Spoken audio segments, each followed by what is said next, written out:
interesting moment playing out during a hearing on Capitol Hill yesterday. Watch. If a person lies on Form 4473 and is a user of unlawful drugs, you can get between 5 to 10 years for that. What is that sentence now? Up to 15. Up to 15 years. Why hasn't Hunter Biden been prosecuted for the crime that he committed? I'm not aware of the facts of that case and can't comment on it. Oh boy, Joe Concha joins us now. Joe, why do you think he's not been arrested? Very interesting, right? And Hunter Biden's going on a book tour next month. I can guarantee you that any questions around him lying on this particular form will be omitted in these situations, and he will be portrayed as a victim by evil Republicans out to get the president. The bottom line is that he did lie on that particular form, but more importantly, the bank record story, right, that we've been talking about this week, where more than $1 million was paid to the Biden family. We're talking about Hunter Biden, James Biden, the president's brother, and then Hallie Biden, who is a guidance counselor in Delaware, who is obviously the president's daughter-in-law. Thousands of dollars for what? What services were rendered? That's the bigger story here, guys. You alluded to it on this, back to this form, though. Hunter Biden allegedly saying he did not have an addiction issue on a form for a firearm, hence the question that you heard there. And I think you raise a really good point. Based upon the letter of the law, he should be arrested, but will he ultimately is the question. Right. And if this was Donald Trump Jr., what would the media coverage look like? It's a very easy game. He would have been arrested before than what we are not seeing. I think, Ash, yeah. He would have been arrested before he filled out the form. Right. In the meantime, new reports revealing that President Biden is irked by Kamala Harris not rising to the occasion or taking anything off his plate.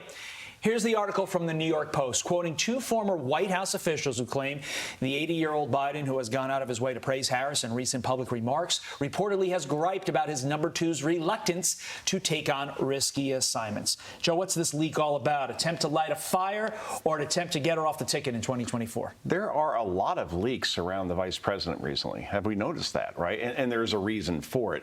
There has never been a more inarticulate, more inept vice president since Dan Quayle, you would think, right? And Dan Quayle, we're going back 30 years to actually find any sort of comparison. She's failed at her number one job at the border, F- as far as fentanyl coming over. 182 people have been encountered that are on the FBI watch list, right? So you look at her job in terms of what she's doing and the way she just every speech is word salad times 25. There's no confidence there as far as her being a plan B or even a plan Z for the president at this point. Yeah, you never know what she's trying to say. I mean, it's trying to sift through the weeds, being like, okay, what? And that's every day, yeah, as I like to always say. Thank you. At least multiple times a week, yeah. But we do have to talk to this. I know you're going to have something to say. Okay. Critics are cringing at this new Hillary Clinton video skit promoting the foreign policy class she'll be teaching at Columbia University. Watch. Here I am. Hi, you're running again. Well, I sure am, Karen. I just got here early for the new class we're teaching together on foreign policy decision making. Did you cringe at that? I don't know what to say about it. There's not much to say, No. right? You could see why she lost the 2016 election. There is no one more inauthentic outside of Kamala Harris and George Santos than Hillary Clinton. And this whole quest to be relevant is just so hard to watch, right? She's been on a public therapy tour for the past 6 years, basically. And now she'll be teaching at Columbia. Scratch off one more school that my kids are going to be going to as a result, right? Because I need Hillary Clinton teaching me like I need Bill de Blasio teaching my kids at Harvard, right? So here we are. I don't even know what to say at this point, Ashley. You fill out the blanks.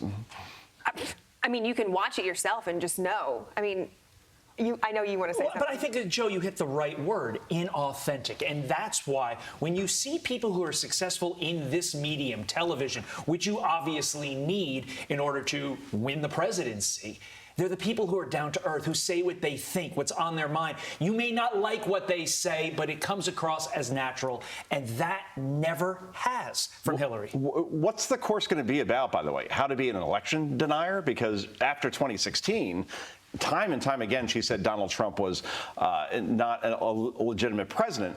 Maybe the course could be how to be insufferable on social media, because you just see it time and time again. Anyway, we got to go, guys. Fox and Friends is going to start very soon. In 14 seconds, we want you to have a great weekend. But most importantly, everybody out there to have a great weekend. I'm Steve Doocy. I'm Brian Kilmeade. And I'm Ainsley Earhart. And click here to subscribe to the Fox News YouTube page to catch our hottest interviews and most compelling analysis.